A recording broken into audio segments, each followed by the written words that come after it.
Quizás uno de los aspectos que ha impedido, que impide el avance de la oposición a López Obrador en los últimos 2 años sea que a los líderes opositores les ha resultado difícil anticipar jugadas políticas en las que caen redonditos. Creo que estas jugadas resultan relevantes porque ayudan a explicar algo de los procesos políticos que se avecinan, dado que en unas semanas va a iniciar formalmente el proceso electoral en el que se renovará la Cámara de Diputados, 15 gobernadores, 15 gobernaturas, cientos de ayuntamientos, en los que además Morena, aún con el desastre que como partido es, se va a colgar del respaldo popular a la figura presidencial y eso le ayudará en los resultados y es previsible. He tomado 3 ejemplos porque me parecen auténticamente representativos de la situación que les comento, de esta falta de anticipación. Uno es el que ocurrió entre los días 10 y 24 de marzo, tanto en la Cámara de Diputados como en la de Senadores, donde se aprobó la reforma al artículo 4 constitucional, que en su parte medular, o digamos en resumen, consiste en que la entrega de recursos a adultos mayores, discapacitados, estudiantes, jóvenes en general, es decir, los programas sociales que hoy se llaman del bienestar, queda garantizada por la Ley Suprema para el futuro. Claro,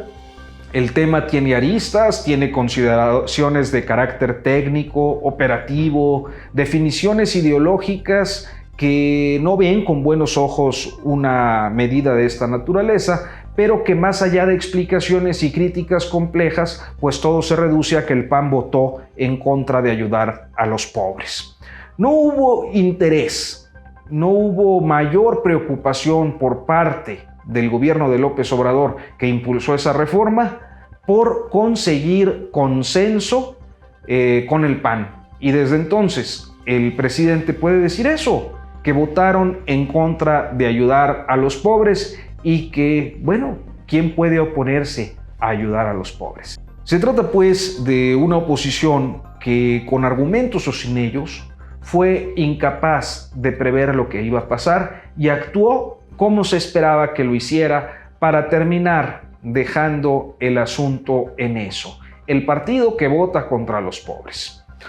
Un segundo caso está en los escándalos de corrupción y particularmente en el caso de Emilio Lozoya, en el que de las declaraciones presidenciales se desprende hay una oferta de Lozoya por entregar información. El imputado exdirector de Pemex que revelará las redes de complicidad política y todos estamos a la expectativa de eso. Y una vez más, las reacciones son predecibles. El PRI se deslinda de Lozoya diciendo que no era militante, un asunto que, bueno, pues se le revierte de inmediato en las redes sociales cuando fue en su paso por el equipo peñista que el PRI difundió la imagen de Lozoya, o que 2 presidentes de ese partido, expresidentes, estaban en el Consejo de Administración de Pemex cuando la reforma energética. El PAN acusa uso político y dice que López Obrador va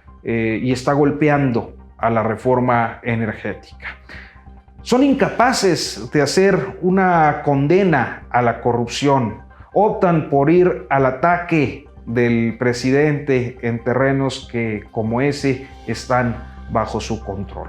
Y hay un tercer asunto que es también una jugada política de otro tipo. Se trata de la detención de José Antonio Yepes Ortiz, el líder huachicolero conocido como El Marro, que fue detenido por el ejército, pero puesto a disposición de la Fiscalía de Justicia del Estado de Guanajuato, donde es gobernador, uno de los más críticos y de los más beligerantes gobernadores de oposición a López Obrador, y estoy hablando naturalmente de Diego Sinue, que en los últimos meses había sido muy exigente en materia de seguridad. Bueno,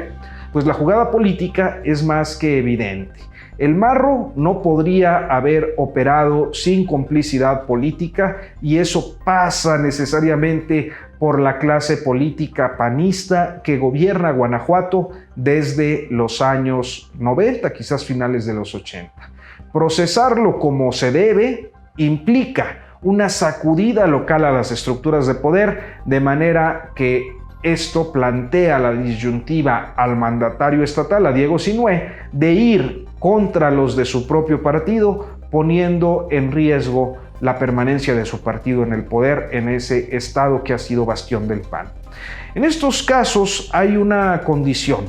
y siempre los temas están en el terreno de López Obrador, y se resuelvan como se resuelvan, terminan favoreciéndolo.